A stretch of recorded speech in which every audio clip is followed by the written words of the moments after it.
Hi guys! So, dito tayo ngayon. So, dito tayo ngayon sa ating bahay-bahay. Bahay-bahay! Andito tayo ngayon sa Hinaguan. At syempre, wala sila Brenda, wala si Britney, wala si Scarlett, wala yung iba. So, dito, umalis kasi sila. So, kasi may ano doon sa SM Uptown, may show si Madam doon. So, uwi din naman sila mamaya. At bago ako aalis kasi may ano din kami, may live selling kami sa Cagayan de Oro. So maki-update muna tayo sa Hinaguan Nature Farm kasi malapit na yung grand opening or anniversary ng ating Hinaguan Nature Farm this coming August 8. So ngayon mga mamsi, ang ating anniversary sa August 8 ay yung trabaho ni Brenda doon na pool ay minamadali niya matapos agad para sa anniversary ng ating Hinaguan Farm ay masaya, may pasabog, may mga pasabog si Brenda, like magpapalaro siya, magpaparaffle siya sa kanyang grand at saka sa kanyang anniversary. Ang grand at saka isa lang daw niya. So tara na mga ma'am, sobrang linis ng ating ang ating mga paligid, sobrang linis. At dito tayo mga ma'am sa mga sa mga may mga birthday party at saka mga debut, mga kasal or mga venue, kung naghahanap kayo ng venue, meron tayo dito sa ating venue, dito sa ating function hall. Nakadepende po sa inyo kung magkano yung budget ninyo. So tara na mga mamsis. Ayan. So by the way, dito na nga tayo sa ating sa ating area. Ito yung ating area ha. Ito yung ating area. So kumbaga, noong isang araw kasi pumunta kami doon sa Cagayan de Oro at namili kami ng Carabao grass at saka Bermuda, yung binili namin noong isang araw. So dito tayo yung natin yung Carabao grass dito ay nilibot namin lahat dito kasi worth of 3,000 na Carabao grass and Bermuda. Nilibot namin lahat yan mga dyan, pakita mo dyan. Nilibot namin yan dyan. Dito na area, nilibot namin lahat ng mga Carabao grass. Ito, tinaniman namin. Ayan yung mga Carabao grass natin. Tinanim pa natin. So dito na nga tayo, dito tayo sa unahin na natin yung ating function hall. Ito yung ating function hall. Diba, sabi ko nga uulitin muna natin sa mga gustong naghahanap ng venue like kasal, debut, birthday. Meron tayong function hall, diba? At yan naman sa harap dito. Alam niyo ang lawak talaga ng ating function hall. Function hall, diba? So ngayon, dito naman tayo ay puno ng mga puno ng parang ang view talaga dito sa ating function hall is or Hinaguan ay ang ating forest view. Ayun yung ating forest view. Malamig talaga dito, malamig talaga dito mga mamsi, di pa? So ang lawak ng function, ipakita mo, ano mo yung function hall, ikot mo yan. O dandahan, ayan po yung ating function hall. O diba, may stage tayo, yan yung stage natin. May gano'n. At basta ano nilang tawag doon, abangan nyo yung ating grand anniversary ng ating Hinaguan.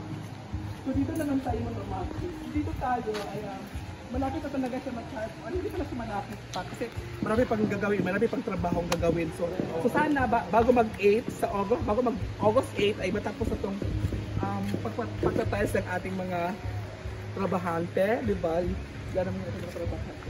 Apat lang pa, ay 1, 2, 3, 4, 5, 6 lang pala sila dito nagtatrabaho. So, kasi yung inarkilan namin na magtrabaho dito, hindi sumipot kasi baka nasayangan siya or logi siya sa kanyang arawan, so hindi sumipot. So dito, andito pa si Tonton.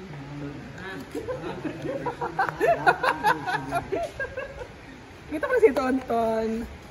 So, sa mga nagtatanong sa akin, sino si Tonton? Si Tonton ay may asawa na po si Tonton. So, huwag na kayo magtanong. Pinag-post kasi ako nung araw na yun. Sabi niya, yung sino si Tonton? Ang dami nagko-comment sa ano ko, sa post ko. Huwag na kayo maghanap ha kung sino si Tonton. Basta si Tonton ay may asawa na. Ha? Yes! So ito ulit, pasok tayo dito. Pwede pumasok. Pasok kami. Pasok. Ito pala. Diba? Ha? Pangatang sa kalunay, pangatang sa kalunay. So ito yung ano natin na basta papala siya. Hindi pa talaga siya tapos mga mamsi. Diba? Ito yung kulay ng kanyang wall. Ito yung wall.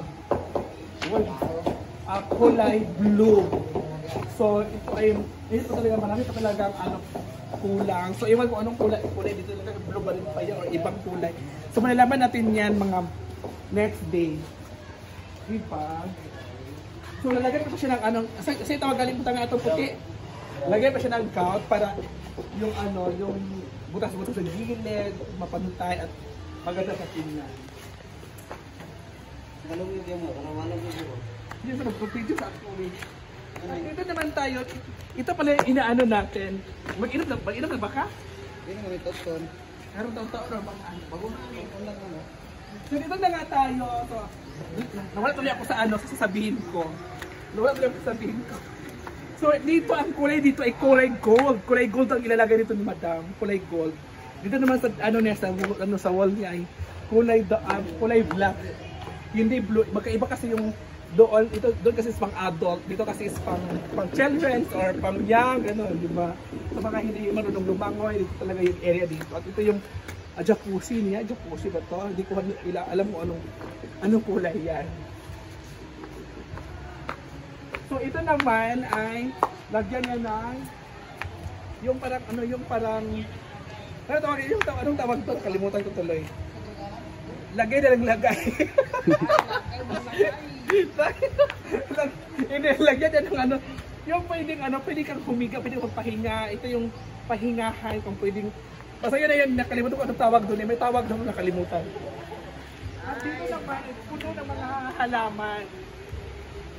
Dito naman ay puno ng mga halaman dito. Ang maganda kasi sa mga halaman ni Brenda, sa mga bulaklak niya ay nakaganito, di ba? Matagal to, hindi to basta-basta mas mabasa kasi mahal to. Di ba? Punong-puno. Dito naman sa harap niya may mga ano tawag ani? Sa tawag ng bulak?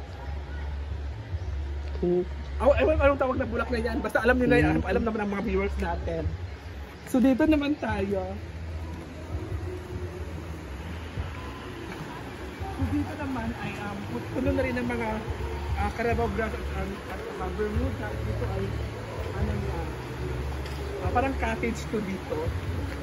Parang cottage to dito kasi nga ganito guys. Diba? Parang cottage to dito. Dito yung shower. At nagulong na dito kasi parang mas bongga, parang diba? Dito.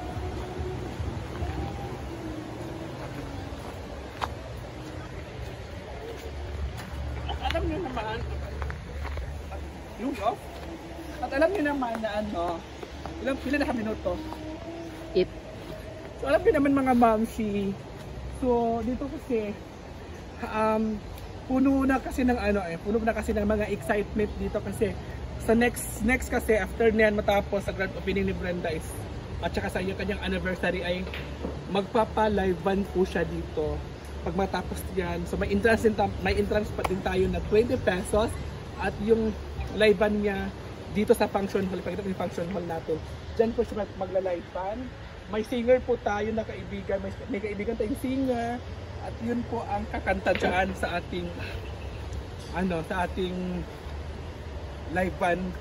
Siguro after the anniversary dito. At ito guys, ito yung daanan niya. Puno na talaga ang haba ng kanyang mga bulaklak dito.